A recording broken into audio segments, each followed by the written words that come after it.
नमस्कार साथियों, स्वागत है आपका विनायक क्रिएशन में। आज मैं आपको एक रहस्यमयी कहानी सुनाने जा रही हूँ। अगर आपको ये कहानी पसंद आती है तो विनायक क्रिएशन चैनल को लाइक, सब्सक्राइब और कमेंट में जय श्री गणेश अवश्य लिखें। तो चलिए शुरुआत करते हैं इस कहानी की। कानपुर से 30 किलोमीटर दूर काला वन नाम का जंगल था। गांव वाले कहते थे उस जंगल में शाम के बाद कोई नहीं जाता था। क्यों? क्योंकि वहाँ बहती नदी के आखिर में एक हरी रोशनी दिखाई देती है और उस रोशनी के सामने एक लड़की की परछाई खड़ी रहती है। जो उसके पास गया वो वापस नहीं आया। तनु को ये कहानियाँ बकवास लगती थी। वो एक आर्टिस्ट थी। एक दिन उसने पेंटिंग में वही जंगल बनाया जो बिल्कुल इस पेंटिंग में आपको नज़र आएगा। उसी रात उसकी डायरी में एक लाइन लिखी आई, उसके बिना लिखे ही, नदी के पार मिलो 12 बजे। लेकिन तनु डर गई, पर कहते हैं ना, डर के आगे जीत है, और उसकी जिज्ञासा जीत गई। आइए जानते हैं कि तनु का जंगल में प्रवेश कैसे हुआ। रात के 11:55 पर तनु टॉर्च लेकर जंगल पहुंची। पेड़ इतने ऊंचे थे कि चांद भी नहीं दिख रहा था, सिर्फ अंधेरा और पत्तों की सरसराहट। आगे बहती हुई नदी, वही नदी बिल्कुल पेंटिंग जैसी। पानी में चांद का रिफ्लेक्शन भी नहीं, सिर्फ हल्की हरी चमक। तनु चलने लगी।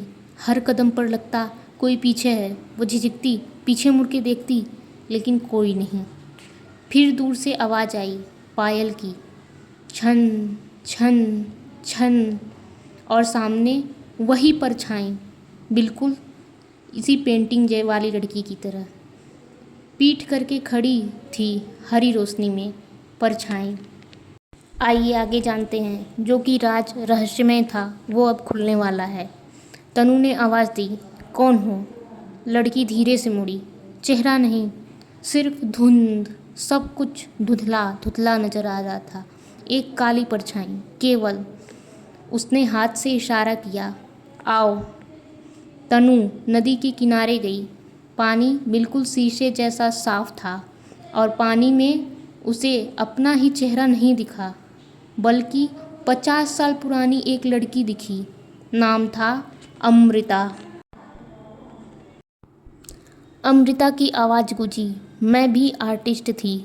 1960 में यहाँ पेंटिंग बनाने आई थी, पर जंगल के पेड़ों ने मुझे अपने अंदर बंद कर लिया। जब तक मेरी कोई कहानी दुनिया को नहीं सुनाएगा या नहीं कहेगा, मैं यहीं रह जाऊंगी। पेड़ों की शाखाएं हिलने लगी, जैसे वो भी सुन रहे हों, बहुत ही दिलचस्पी के साथ। अमृता बोली, ये जंगल भूलने वालों का जंगल है, जो अपनों को भूल जाते हैं। जंगल उन्हें याद दिलाता है और जो याद रखते हैं उन्हें आज़ाद कर देता है। तनु ने पूछा, मैं क्या करूं? अमृता ने कहा, मेरी पेंटिंग पूरी करो, वो पेंटिंग जो मैंने अधूरी छोड़ी थी।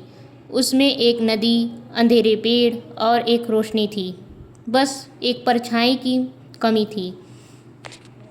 तनु को समझ आया। उसने अपना स्केचबुक निकाला और अमृता की परछाई को पेंटिंग में ऐड किया। जैसे ही आखिरी ब्रश चला, पूरा जंगल झिलमिलाने लगा। पेड़ों से पत्ते झड़ने लगे और नए उगने लगे। नदी का पानी चमक उठा। अमृता मुस्कुराई। अब उसका चेहरा दिख रहा था। उसने कहा, शुक्रिया, अब मैं आज़ाद हूँ। सुबह हुई। तनु घर आई। उसके हाथ में वही पेंटिंग थी, पर अब उसमें परछाई के चेहरे पर हल्की सी मुस्कुराहट थी। गांव वाले कहते हैं आज भी अगर कोई सच्चे दिल से जंगल जाए तो नदी आखिर में हरी रोशनी दिखाई देती है। पर अब डर नहीं, एक उम्मीद है। और कुछ लोग कहते हैं पायल की आवाज़ आज भी आती है।